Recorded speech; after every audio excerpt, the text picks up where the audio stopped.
అంటే ఇప్పుడు తెలంగాణ రాష్ట్ర వ్యాప్తంగా కానీ లేకపోతే 2 తెలుగు రాష్ట్రాల్లో కూడా అమ్మవార్లకి గ్రామ దేవతలకి బలి ఇవ్వడం అంటే కోడ్ను మేకను ఇలా బలిస్తూ ఉంటారు, గొర్రెను ఇలా.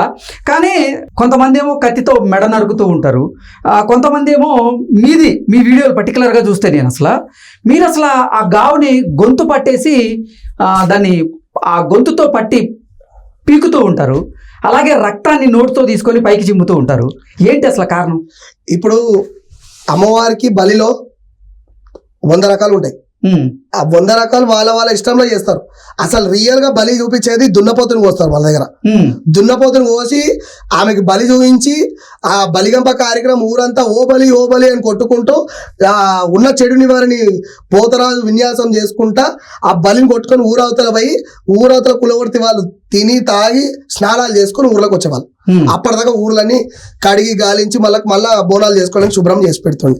అట్లా బలిలు దున్నపోతు తర్వాత యాటలు కోయడము, దాని తర్వాత కోళ్ళని సమర్పించడం, దాని తర్వాత నిమ్మకాయలు గుమ్మడికాయలు ఒక్క సోరకాయ గావు పట్టడం వల్ల దాంట్లో 10 యాటలని ఒక పెద్ద దున్నపోతుని గావు పట్టినంత పెద్ద ఘటం అది, ఒక చిన్న హనుమకాయ పట్టడం వల్ల.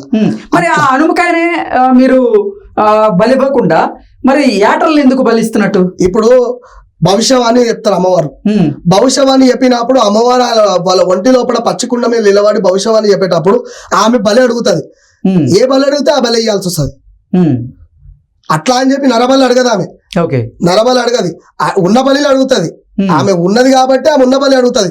నా పోతలింగానికి గావు పట్టియాలి, నాకు బలి చూపెట్టాలి, నాకు రక్తం చూపెట్టాలి, నాకు బలి కుంభం పోసిన కుంభం ముంగట యాటను కోసిన రక్తం చిమ్మించాలి, నాకు ఇలాంటి బోనాలు చేస్తే నేను శాంతి రూపంగా ఉంటా అని చెప్పి అడుగుతుంది. కొన్ని గుళ్ళకాడ బలి అడగదాం. ఏ గుళ్ళకాడ అవుతుందో ఆ గుళ్ళకాడ యాటలు కోయడము, అమ్మవారికి సమర్పించడం, పోతరాజు గావు పట్టడం వేరు, అమ్మవారికి రతిలు బలి కోసడం వేరు. గావు పట్టడం అంటే ఏంటి? గావు పట్టడం అంటే పోతరాజు ఆయన ఉగ్రరూపం దాల్చి యాటని, కోళ్ళని, గుమ్మడికాయలని ఆయన ఉన్న శక్తితోని అవిట్లని చీల్చి చెండాడి చూపించడం. అది పోతురాజు. శివగారి గావు పట్టడం వేరు, తెలంగాణలో ఇతర పోతురాజులో గావు పట్టడం వేరు అంటారు. ఏంటి మీరు నిజంగా గావు పట్టడంలో అసలు వేటని నోటితో ఎలా చీలుస్తారు? నోటితో అంటే ఇప్పుడు గావు పోతురాజు చాలా మంది ఉన్నారు, కానీ వాళ్ళ జగలను వాళ్ళ టెంపుల్లో చేసుకుంటారు. కానీ గావు పట్టే దాంట్లో నాకు ఒక ప్రత్యేకత ఏంటంటే నన్ను గుర్తించిన పెద్దవాళ్ళు మా తాత ముత్తాతల నుంచి చేసుకుంటూ వస్తారు. మా తాత ఒక టైంలో ఒక్క రోజులో 40 ఆటలను గావు పడుతుండే. మా తాత 40 ఆటల్ని చించి వాడేసి పక్కకు వాడేస్తుండే. మా తాత ముత్తాతల నుంచి పిడి నుంచి ఇది 9వ పిడి, నేను 9వ మనమని పోతరాజం వేస్తున్నా. అట్లా మా తాత ముత్తాతల నుంచి ఆటగావులు పట్టుకుంటూ రావడం, ఒక్క రోజులో 40 ఆటలను చీల్చి నోటితో పడేయడం, అది గిట్ట 2 గంటలు 3 గంటలలో కథం చేసేస్తుండే. అట్లా వర్షతరం పరంగా 75, 78 ఒక పోతరాలు ఆ టైం నుంచి 110, 120 బతుకుంటూ వచ్చిన తాత ముత్తాతల వంశం మాది. అట్లా తాత ముత్తాతలను చూసి నేను కూడా పోతరాజం వేయాలి నా కోరిక ఉండే, నేను చేసిన మా తాత నీడలో నేను నడుస్తున్నా. ఇప్పుడు ఈ ఆటగావులు అంతో ఇంతో ఒక 3-4 ఈ బోనాల సంవత్సరంలో చేయడం, ప్రతి సంవత్సరం లాగానే ఈ సంవత్సరం కూడా చేస్తున్నాం. అట్లా ఆ పూనకం అనేది ఇక నేను కావాలని తెచ్చుకున్నది కాదు. పూనకం ఎందుకు వస్తుంది? ఆ పూనకం అనేది అక్కడికి వెళ్ళిన తర్వాత ఇప్పుడు కూర్చున్నాక గాలి రూపంలో వచ్చేయడం, ఎంటికలని షవరింగ్ రావడము, ఆటోమేటిక్ గా శరీరంలో మార్పులు చేయడం, ఎవరైనా అంటురాని వాళ్ళు ఎవరైనా ముట్టుకోగానే ఉగ్రం అనేది ఇట్లా రావడము, ఆ మెంటల్ గా ప్రిపేర్ అయిపోవడము.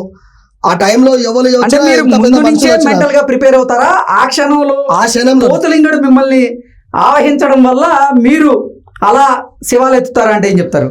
పోతరాజు ఆ టైంలో ఆయన పూనకం వల్లనే అక్కడ ఉన్న ప్రజలకు కానీ, అక్కడ ఉన్న నా ఎంబడి ఉన్న నా తమ్ముళ్ళకైనా కానీ, నా పెద్ద మనుషులకైనా కానీ అర్థమైపోతుంది.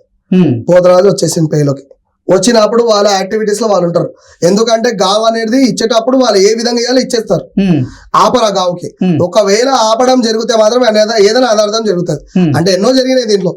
ఇప్పుడు ఒక టైంలో నాకు పూనకం వచ్చింది, వాడు గుమ్మడికాయతో ఆట ఆడుతుండు, ఒక యూత్ ఆడుతుంది అతను ఆట, ఇక్కడ నుంచి క్యాచ్ చేస్తుండు, అక్కడ నుంచి క్యాచ్ చేస్తుండు, ఒక వాలీబాల్ లెక్క నాకు ఉగ్రం తెప్పించి వాళ్ళు నోటి దగ్గరికి పెట్టే గావుని ఇసిరేయడం, క్యాచ్లు ఆడుకుంటారు. ఉగ్రం ఎక్కువైపోయింది. ఉగ్రం అయిపోయాక ఒక బాబు ఏం చేసిందంటే దగ్గర దాకా తెచ్చి నా నెత్తి మీదకి ఇంకొకరికి క్యాచ్ చేసేసిండు. నా గుమ్మడికాయ ఆన్ చేతిలో ఉందనుకొని ఉగ్రంలో పోయి అని గొంతు పట్టేసిన. పట్టేసిన తర్వాత దాదాపుగా ఒక 20-30 మంది నన్ను పట్టుకొని లాగడానికి ట్రై చేసారు. అక్కడ అబ్బాయిని ఒక 10 మంది పట్టుకొని లాగితే ఆయన చర్మం అనేది నా నోట్లోకి వచ్చేసింది. నేను ఉగ్రం తట్టుకోలేకపోయినా, నా చేతులు కొరుకేసుకున్నా అప్పటికే. ఇప్పుడు దేవుడు వచ్చింది, ఉగ్రంలో ఉన్నాడు, ఆయనతో నువ్వు ఆట ఆడగలుగుతావా? గుమ్మడికాయ వలబడి నోట్లు ఇచ్చేస్తే అయిపోతుంది కదా. నువ్వు క్యాచ్లు ఆడితే ఆయనకు ఉగ్రం ఇంకా పెరుగుతుంది కానీ తగ్గుతుందా? ఆ సమయంలో నువ్వు దగ్గరికి తెచ్చిన గుమ్మడికాయని ఇలా ఇసిరేస్తే ఆ ఉగ్రం అనేది మీకు ఉగ్రం ఉన్నప్పటికీ మనిషికి గుమ్మడికాయకి తేడా తెలీదా? కనిపించదు. మనుషులలోనే లేకపోతే ఉగ్రంలో ఉంటే నువ్వు మనిషివా గుమ్మడికాయవా ఏమర్థమవుతుంది? ఇచ్చేదే గుమ్మడికాయ గావు పట్టేదే, ఆ ఏ గావు ఇస్తున్ననేది మా ఇల్లు ఉంటుంది తప్ప, ఇది పడుతున్నాం అనేది ఆ ఉగ్రంలో పోతాం తప్ప, మనిషి ఆ ఆట ఆడి పోతరాజుని ఆట ఆడిస్తే పోతరం ఉగ్రంలో ఏం చేయడా? ఎలాంటి దేవుడైనా కానీ ఎవరితో. మరి భక్తుని మెడగొరికారు మీరు, అతను కేసు పెట్టలేదా మీ మీద? అతనికి ఏం అవ్వలేదా? అతనికి ఏం అవ్వలేదు. కేసు ఎందుకు పెడతాడు? పోతరాజుని ఊర్లోకి పిలిచిండు, ఆయన ఉగ్రంతో ఆట ఆడిరు. ఆడిన తర్వాత నువ్వు మళ్ళా ఆయన ఒక చిన్న పిల్లగాడు బాబా, ఆయన వాలీబాల్ అదే మన క్రికెట్ ఆడుకోవడానికి. చనిపోతే పరిస్థితి ఏంటి? చనిపోవడం జరగలేదు. చనిపోయి జరిగితే అది ఇంకా న్యూస్ అవుతుండే, ఇప్పుడు మీడియా ఛానళ్లలో యూట్యూబ్లలో మళ్ళీ రన్ కొడుతుండే. కాకపోతే తప్పు వాందే కాబట్టి ఊరోళ్ళందరూ పిలిచి వాడిని క్షమాపణ మాతో కాలు మొక్కించడము, మాకు సారీ చెప్పియడం లాంటిది, మాకు మళ్ళీ అబ్బాయికి ఏం జరగకుండా మాతో పూజ పురస్కారం చేయించడం లాంటిది, మళ్ళీ మేము ఆయనకి దీవెనార్థులు ఇవ్వడం లాంటిది, మళ్ళీ ఇలాంటివి చేయొద్దు అని చెప్పేసి మేము ఆయనకి వార్నింగ్ ఇవ్వడం లాంటిది, ఊరు వాళ్ళకి వార్నింగ్ ఇవ్వడం లాంటివి చేసినాం. ఓకే. ఏంటంటే పోతురాజులకి ఇప్పుడు పోతులింగడు బట్టి మీకు ఉగ్రం వచ్చి మీరు గావుని నోటితో పట్టి పీకినప్పుడు కొంతమంది వీడియోలు తీశారు కదా, ఆ తర్వాత మీరు మీ పొజిషన్ నార్మల్ అయిన తర్వాత ఆ వీడియో చూసిన తర్వాత అరే ఏంటి నేను ఇలా చేశాననే ఆలోచన మీకు ఎప్పుడైనా వచ్చిందా? చాలా సార్లు వచ్చింది. భయపడ్డా, బాధపడ్డా, ఏడ్చిన. నేనైనా ఇది చేసేది, ఇది ఇంత ఘోరంగా నేనేలా చేసేది. ఆ రక్తం అనేది లోపలికి పోయి ఇన్ఫెక్షన్ రావడము, నోరంతా రక్తంతో నిండిపోవడము, ఎంటికలు నిండిపోవడము, మాంసం నిండిపోవడము. ఒక పచ్చి మాంసము మూతి దగ్గర పెట్టి పిలిస్తేనే స్మెల్ వస్తుంది. అలాంటిది ఆ రక్తంని, పచ్చి రక్తాన్ని నోటితో చిమ్మించుకుంటా సగం లోపలికి సగం బయటికి, ఆ పొజిషన్ అనేది తర్వాత కూల్ అయిన తర్వాత నేను ఇలా ఇది చూసిందని చెప్పేసి నా అప్పటిదాకా పర్సన్ ఉంటా. దాని తర్వాత ఇక అంత భక్తిభావం తల్లి ఉంది, ఆ తల్లి ఉన్నది, ఆ తల్లి చూసుకుంటది, ఏది ఉంటే అది అవుతుంది. తల్లి చెప్పిందే మీరు చేస్తున్నారా? తల్లి చూపించిన దారిలో నేను వెళ్తున్నా, తల్లి అయితే చెప్తే అది చేస్తున్నా. పోతరాజు ఆ భగవంతుడు ఎలా అయితే ఆయన చేసిండో ఆయన పూనడం వల్ల నేను ఇది చేస్తున్నా తప్ప నా సొంత యాక్టివిటీస్తో నేనైతే ఏ రోజు చేయలేదు, చేయను కదా. దీంట్లో కూడా 2 రకాలు ఉన్నారు. దేవుడు వచ్చే పోతరాలు, దేవుడు రాని పోతరాలు, లంగా పోతరాలు కూడా ఉన్నారు. ఈ లంగా పోతరాలు ఏంటంటే తాగుతారు, తందనాలు ఆడతారు, పోతరాజు వాల్యూ లేకుండా చేస్తారు. ఇంకో పోతరాలు ఎట్లా అంటే వాళ్ళకి దేవుని పైన భక్తి కాబట్టి పోతరాజు మంచిగా నీట్గా చేస్తారు, నీట్గా ఉంటారు.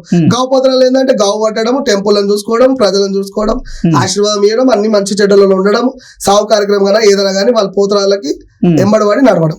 మీ తాతల కాలం నుంచి మీరు ఇదే పోతురాజు వేషం వేస్తూ ఉన్నారు. ఏంటి దానికి ఏదన్నా ఒక అర్హత ఉంటుందా? పోతురాజు వేషం వేయాలన్నా అర్హత అనేది అలాంటిది ఏముండదు. ఎవరైనా పోతురాజు వేషం వేయొచ్చు, కానీ గురువు ఉండాలి. గురువు లేని విద్య గుడ్డి విద్య. గురువు ఉండాలి, గురువు గార్డేషన్ తీసుకోవాలి, ఆయన మాటలు వినాలి, ఆయన పద్ధతి ఎలా చెప్తుండు, పోతురాజేశంలో ఏ నియమాలు ఉంటాయి, మంచి చెడ్డ, ఇంగిలం మంగళం తినాలా వద్దా, ఎక్కడైనా వెళ్ళాలా, ఎట్లుంటది పరిస్థితి ఏందనేది గురువు చెప్పిన తర్వాత తల్లిదండ్రులు ఒప్పుకోవాలి. తల్లిదండ్రులు ఒప్పుకున్నాక తోటి విద్య, తోటి స్నేహితులు ఒప్పుకున్న తర్వాతనే పోతురాజేశం వేయాలి. ఒకవేళ ఇంట్లో ఒప్పుకోకపోతే వేసినావా అంటే, ఇప్పుడు తల్లిదండ్రులు మోసం చేసినవి నీకు దేవుడు మోసం చేయలేడా? ఇప్పుడు నీకు ఏదైనా అడ్డంకులు వస్తాయి. పోతరాజులో ఎంతైతే ఉగ్రం ఉంటుందో, ఎంతైతే తల్లి ఉంటుందో, ఆయనకు మంత్రకాలు కూడా అంతమంది ఉంటారు నాశనం చేయడానికి, ఆయన చనిపోవడానికి. ఎన్నో అడ్డంకులు ఉంటాయి, ఎన్నో ఇబ్బందులు ఉంటాయి. అంటే పూర్వ కాలంలో పోతురాజులు అంటే అసలు ఊర్లలో, అది కూడా పొలివేరులోనే ఉండేవాళ్ళు ఎక్కువగా. అంటే ఊర్లోకి ఎటువంటి దుష్ట శక్తులు రాకుండా ఊరిని కాపలా కాస్తూ ఉండేవారు. అవునా? ఇప్పుడు పోతురాజులకి అసలు ఆ ఆలోచన ఉందా? ఉంది. పోతరాలకు ఆలోచన ఉంది. ఎవరికి ఉంది అంటే సీనియర్లకు ఉంది, గావు పోతరాలకు ఉంది, నిష్ఠ నియమాలతో వేసే పోతరాలకు ఉంది ఇప్పటికీ, కానీ మర్యాద లేదు. ఓకే. అంటే సమాజంలో, సంఘంలో మీకు మర్యాద లేదంటారు? కొంచెం మందికే ఉంది. కొంచెం మంది కంటే కొన్ని మంచి ఏరియాలు, మంచి ఊర్లు, రెస్పెక్ట్ ఇచ్చే ఊర్లు, ఆ దేవుళ్ళని కరెక్ట్ గా నమ్మి భగవంతునిగా పోతురాజుని భావించే దగ్గర ఉంది, వేరే దగ్గర. పోతురాజులకి అంటే ఇప్పుడు మీరు పోతురాజు అవతారం ఎత్తున్నారు కాబట్టి అప్పుడప్పుడు మీకు దుష్ట శక్తులు కనపడతాయా? మీకు తాంత్రిక శక్తులు ఉన్నాయా? నాకు తాంత్రిక శక్తులు లేవు. నా తల్లిదండ్రులు, నా గురువుల శక్తి ఉంది. నేను మా తాతలు ముత్తాతలు చూపించిన దారిలో నేను చేసుకునే నా పూజలే గాని, నేను నమ్మే నా కాళికామాతనే గాని ఇప్పటిదాకా నేను కాపాడుకుంటూ వచ్చిన నా పిల్లలని. ఇప్పుడు నాకు 175 మంది శిష్యులు ఉన్నారు, పోతరాజులు. వాళ్ళ రక్షణ చూసుకోవడము, వాళ్ళ పూజా విధానం చూసుకోవడము, వాళ్ళకి మంచి చెడ్డ, వాళ్ళకి ఏది ఉన్నా నేను చూసుకోవడం లాంటిది. ఇప్పుడు నాకు ఎవరికైనా బాగాలేదు, మీకు బాగాలేదు, వచ్చిరు ఒంట్లో బాగాలేదు, 10 రోజుల నుంచి టాబ్లెట్లు తింటారు, ఏదో 3 తోలకాల దాటిరు, మీకు ఒంట్లో ఏదో నెగటివ్ గా అనిపిస్తుంది, మీకు మంచిగా కావాలి, అలాంటిది నిమ్మకాయలు కోసేయడం, గుమ్మడికాయ తీసేయడము, ఏదో చేయడం, దిష్టి లాంటిది తీయడం, అలాంటివి నేను చూసుకొని చేయడం లాంటివి చేస్తుంటాను.